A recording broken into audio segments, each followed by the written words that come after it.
Halo, apa kabar? Saya Beni Dermawan. Selamat datang di era digital, di mana teknologi terus mengubah dunia. Mari kita jelajahi bersama perkembangan sains, hobi, dan teknologi saat ini dalam CNN Indonesia Tech.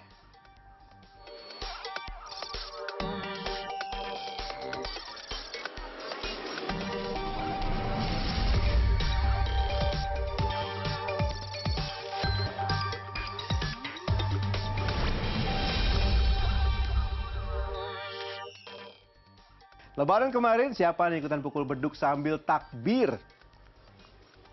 Wah, keren banget ya, seru ya. Ini sebenarnya saya pengen coba ikutan pukul beduk juga, tapi sayang nih, pemukulnya saya nggak ada. Tapi sebentar, ini ada kelompok siswa di Klaten, Jawa Tengah membuat robot pemukul beduk. Kreatif banget ya, ngeteh banget mereka. Nah, ini kan lumayan ya, besok-besok kalau saya pengen pukul beduk kan nggak usah repot-repot kalau nggak bawa pemukul. Cukup pakai robot aja. Yuk kita lihat sama-sama betapa kerennya mereka.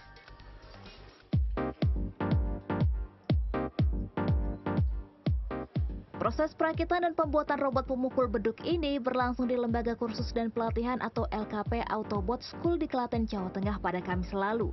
Perakitan robot pemukul beduk dilakukan Arfa, Syakib, dan Hafiz yang ketiganya masih duduk di sekolah dasar.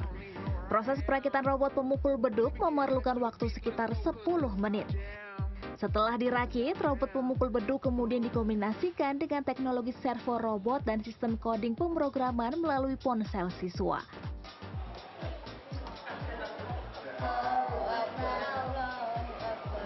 Usai sistem coding tersimpan, robot dapat dikendalikan siswa menggunakan ponselnya. Robot itu pun dapat memukul beduk seperti halnya yang dilakukan manusia.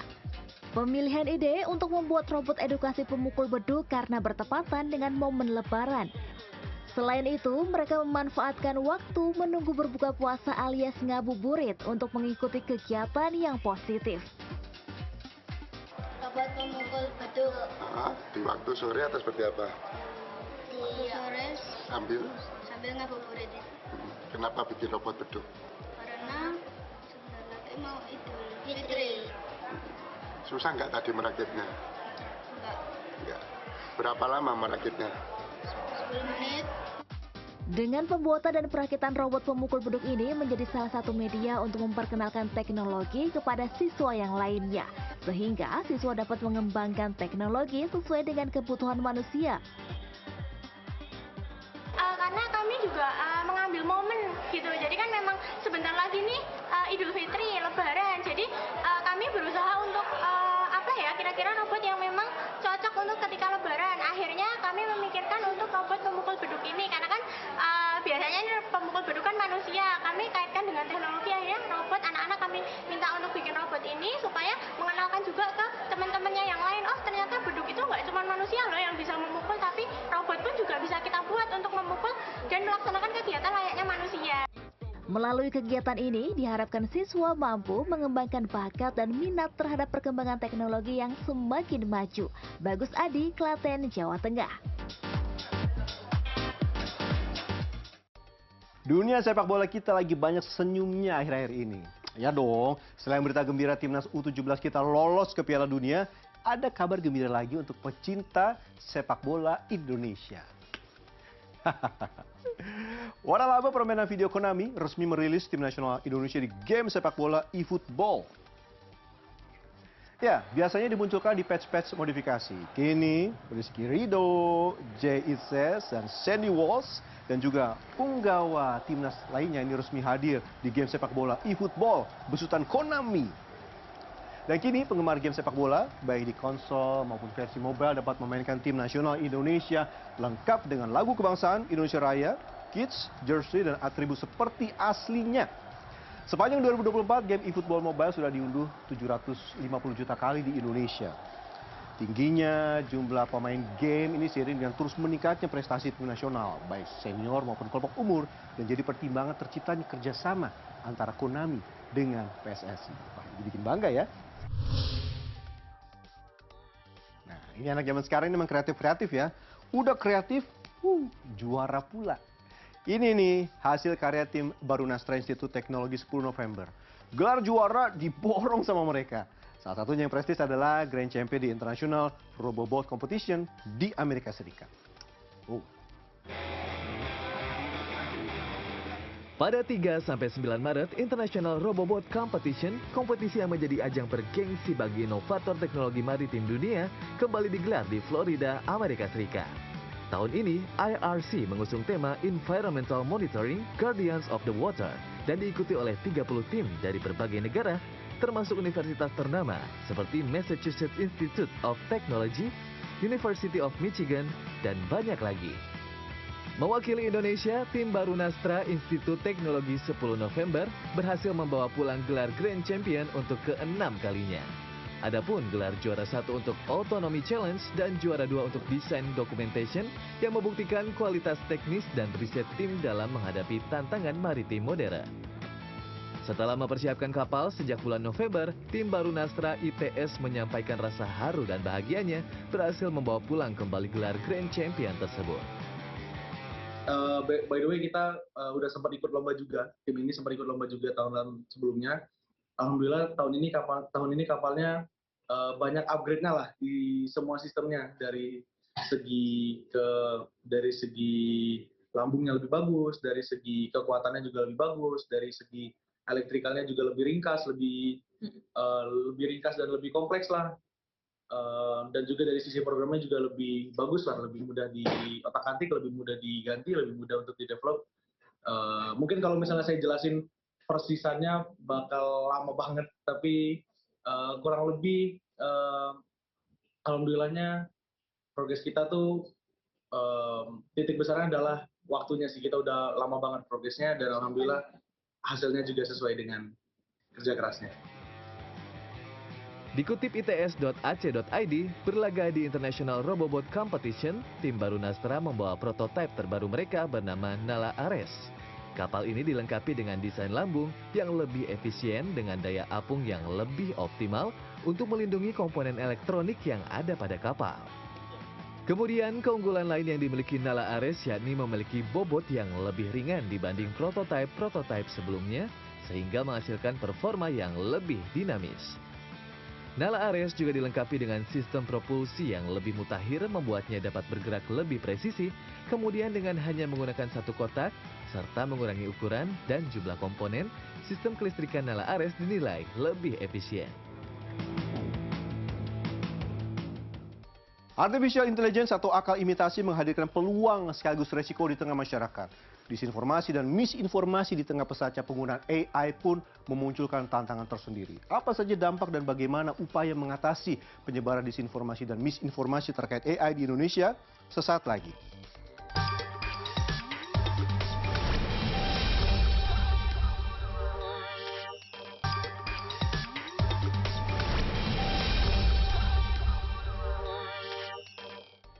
Disrupsi teknologi AI atau Artificial Intelligence atau kecerdasan buatan ini menghadirkan peluang sekaligus resiko di tengah masyarakat. Disinformasi dan misinformasi di tengah pesatnya penggunaan AI pun memunculkan tantangan tersendiri. Tuh kan, saya aja keterusan. Lalu apa saja dampak dan bagaimana upaya mengatasi penyebaran disinformasi dan misinformasi terkait AI di Indonesia? Kita lihat yang satu ini.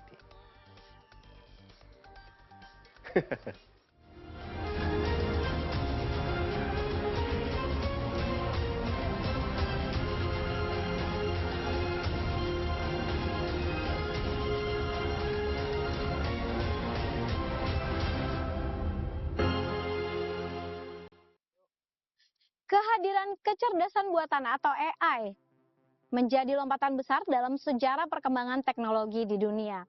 Kemunculan tools generatif AI di tahun 2022 semakin menegaskan bahwa kecanggihan teknologi bisa mewujudkan fantasi menjadi kenyataan. Di antaranya adalah bisa mengubah wajah saya, atau bahkan suara saya, dan cuaca di sekeliling saya. Karena itu tidak mengherankan, penggunaan AI kini meluas di berbagai bidang.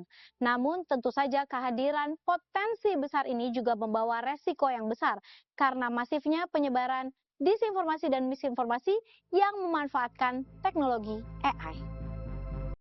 Kini, AI atau kecerdasan buatan telah menjadi instrumen yang bermanfaat untuk membantu meningkatkan produktivitas di berbagai bidang.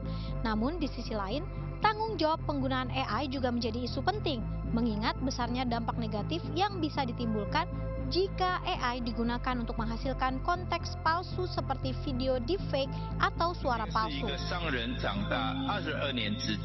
Media sosial pun memperbesar peluang bagi pelaku kejahatan untuk menyebarkan disinformasi yang dibuat menggunakan AI. Peluang penyebarannya cepat dan bisa menjangkau banyak orang. Pakar AI dari Institut Teknologi Bandung, Ayu Purwaryanti mengatakan, penggunaan AI yang salah dapat menimbulkan bahaya, seperti merusak reputasi dan menyesatkan masyarakat. Dan hal ini tidak hanya terjadi di Indonesia, tetapi juga di seluruh dunia. Dan ini jadi problem, karena kejadian ini bukan hanya di Indonesia. Bahkan kalau di Korea itu ada salah satu kejadian ketika seorang anak laki-laki yang dia mendiskreditkan teman perempuan di sekelasnya dengan mengenerate video yang tidak senonoh dengan informasi orangnya itu yang mukanya itu dipakai muka temennya ini gitu loh. Nah ini kan jadi berbahaya gitu. Nah PR di sini adalah masalah penegakan hukumnya sebenarnya. Kaitannya seperti itu. Karena kalau kita menahan teknologi AI ini sudah sangat sulit. Riset yang dilakukan oleh sejumlah akademisi dari Universitas Multimedia Nusantara sepanjang 2024 menemukan fakta bahwa disinformasi sangat marak. Fenomena ini terus berkembang.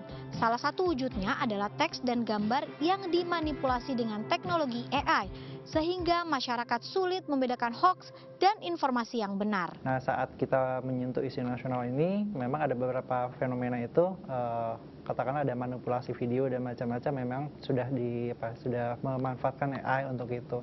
Tapi kalau secara presentasi memang syukurnya belum terlalu banyak. Kelompok yang paling terdampak adalah mereka yang cenderung sehari-hari itu banyak menggunakan gadget, tapi dari segi edukasi memang mereka belum terlalu mendapatkan banyak pendidikan soal seharusnya bagaimana sih kita berperilaku di media sosial. Konten-konten tadi juga semakin sulit dibedakan bahwa ini hoax yang memang berbasis AI atau sebenarnya hoax yang sifatnya tradisional. Nah, jadi sebenarnya kita belum punya data yang cukup konkret kalau bicara hoax yang berbasis AI ini sudah menyebar kemana saja. Tapi memang situasi di lapangan sayangnya mitigasi soal ini masih cukup rendah. Jumlah data peredaran konten hoax di Indonesia pada tahun 2024 memang belum dirilis secara resmi oleh pemerintah. Namun jika merujuk pada data penanganan konten hoax yang dikeluarkan oleh Kominfo, kini Komdigi, pada tahun 2023 terdapat 1.615 konten hoax yang beredar di platform digital. Jumlah ini jauh lebih banyak dengan temuan pada tahun 2022 di mana terdapat 1.528 konten hoax yang beredar di platform digital. Hal ini menunjukkan adanya tren peningkatan peredaran konten hoax di Indonesia setiap tahunnya. Bahkan sejak tahun 2018, Tim Aduan Konten Internet atau Tim AIS Ditjen Aptika Kominfo telah menangani sebanyak 12.547 konten hoax di platform digital yang beredar di Indonesia. Penyebaran disinformasi dan misinformasi yang memanfaatkan AI menjadi masalah yang muncul di banyak negara. Akademisi lintas negara kini tengah mengembangkan alat untuk mendeteksi hoax berbasis AI karena dampak yang ditimbulkannya bisa menyebabkan kerusakan serius. Di masa mendatang, alat ini diharapkan dapat membantu masyarakat mengklasifikasi mana informasi yang benar dan mana yang palsu. Kebetulan kita kerjasama berkolaborasi dengan 3 negara ya untuk riset collaboration, itu Malaysia dan Filipina. Itu kebetulan saya menjadi divisi untuk kepala untuk risetnya. Itu kita melakukan detection untuk bahasa yang sekarang dikerjakan ya, itu deteksi hoax berbahasa Indonesia, Malaysia ya, dan Inggris gitu. Nah untuk seberapa penting, sangat penting karena bisa sampai ke macam-macam bentuk kejahatan ya, karena memang ini di bawah ranah cyber security. Jadi ada dalam bentuk misalnya penyebaran hoax yang kita menyebarkan hoax yang tidak benar tentang orang lain, bisa menyebabkan kematian, bisa menyebabkan juga merusak nama baik orang lain, perusahaan ya, seperti itu. Jadi pengguna sangat banyak, kalau mereka betul-betul memakan informasi itu 100%, itu akan mengakibatkan merusak ataupun nama baik sama kepercayaan orang gitu ya. Itu bisa betul-betul bisa dalam hitungan detik itu bisa langsung hilang gitu. Industri 4.0 yang tak terhindarkan. Namun, kemampuan untuk mengelola risiko yang ditimbulkan menjadi sebuah kewajiban yang harus dipenuhi. Memahami teknologi AI menjadi langkah pertama dalam memastikan pemanfaatan AI dengan bijak, tanpa terjebak dalam disinformasi dan misinformasi yang memanfaatkan AI.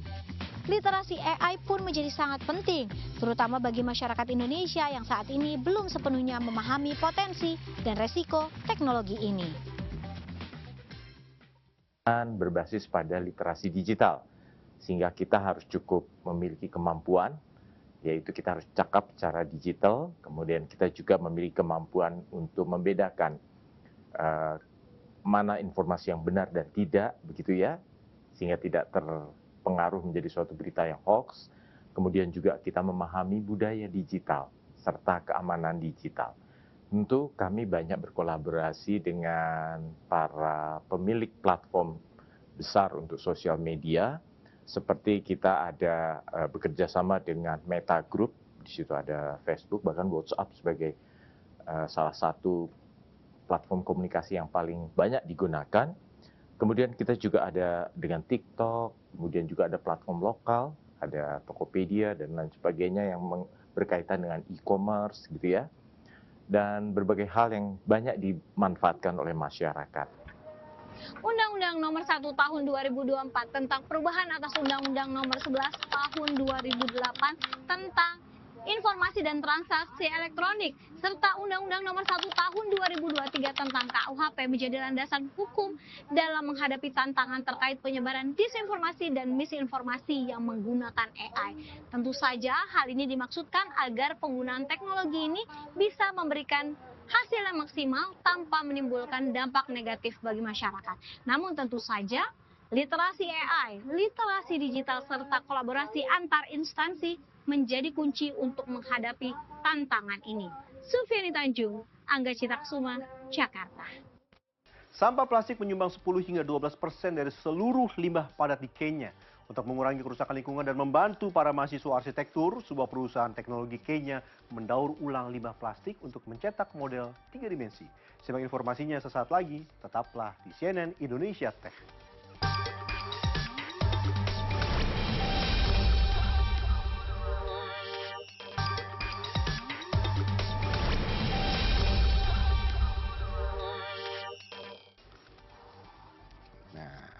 Sekarang ini zamannya 3D guys. Kayak gini nih. Bisa nebak nggak? Model 3D ini dibuat dari apa? Bisa nggak? Ini dibuat dari limbah plastik yang sebenarnya jadi masalah terbesar di negara pembuat model 3 dimensi ini. Kreatif ya? Belum masif, masih kecil-kecilan, tapi dari small steps bisa jadi big change, ya kan? Nah, perubahan besar itu dimulai dari hal yang kecil itu. Dan informasi ini sekaligus menutup CNN Indonesia Tech kali ini. Jangan berhenti untuk berinovasi. Sampai jumpa minggu depan. CNN Indonesia menghubungkan Anda dengan inovasi terbaru. Model 3 dimensi ini dibuat dari sampah plastik daur ulang. Gambar 3 dimensi didesain dan diunggah ke dalam mesin yang kemudian mencetak model yang diinginkan. EcoPrints Generation, sebuah perusahaan di Mombasa, memproduksi model-model ini. Awalnya pelet plastik dipanaskan pada suhu yang stabil untuk menghasilkan filamen. Filamen kemudian dimasukkan ke dalam pencetak 3 dimensi untuk menghasilkan berbagai model. Permintaan untuk model ini terus meningkat, terutama di sektor pendidikan. Most of the people who have needed the use of the filament and the 3D printing products use them to teach and educate learners. It's a visual aid which is better as compared to just drawing a diagram on a blackboard or a whiteboard. And another industry which I've seen is people who do in manufacturing. They tend to test out their prototypes. So that is another use which we've been leveraging on as well. Kenya menghasilkan hampir 1 juta metrik ton sampah plastik setiap tahun menurut program manufaktur berkelanjutan dan pencemaran lingkungan yang dibantu oleh Organisasi Perdagangan dan Pembangunan PBB Antek. Hanya kurang dari 10% sampah yang didaur ulang dan sisanya berakhir di tumpukan sampah raksasa, di lautan atau dibakar, sehingga melepaskan emisi berbahaya ke atmosfer. GEL Industries adalah salah satu dari sedikit perusahaan di Kenya yang mendaur ulang plastik. Perusahaan ini memproses sampah dengan memecahnya menjadi potongan kecil, kemudian membersihkan dan menyortirnya berdasarkan warna dan kualitas. Sebagian dari plastik ini dilebur dan dijadikan pelet yang digunakan untuk pencetakan 3 dimensi. Salah satu pelanggan utama EcoPrints adalah Kenya Coast National Polytechnic, sebuah perguruan tinggi di Mombasa. Mahasiswa arsitektur di sini memakai model 3 dimensi dari plastik daur ulang untuk membuat maket rumah dan fitur sekitarnya seperti pohon, mobil, dan orang. Model 3 dimensi ini membuat pengajaran menjadi lebih mudah bagi para dosen dan meningkatkan pemahaman mahasiswa terhadap materi kuliah. The 3D models, it has really helped us as every time it comes in exam, it is really easy for you to remember what to do and what you have been taught by the teacher. These 3D models has helped in creating the realities of what is done theoretically in class. During the demonstration, it helps now in creating the reality. We can see the realities of cars, of landscapes, that is for trees, for persons, people who are living in a particular building when we do our design. Untuk saat ini, EcoPrint Generation hanya mencetak benda-benda berukuran kecil dan menengah. Tapi mereka sedang berencana untuk mencetak benda-benda yang lebih besar, seperti rumah yang bisa digunakan oleh para mahasiswa arsitektur bagi pendidikan mereka. Dari Washington DC, saya Helmi Yohanes dan tim VOA.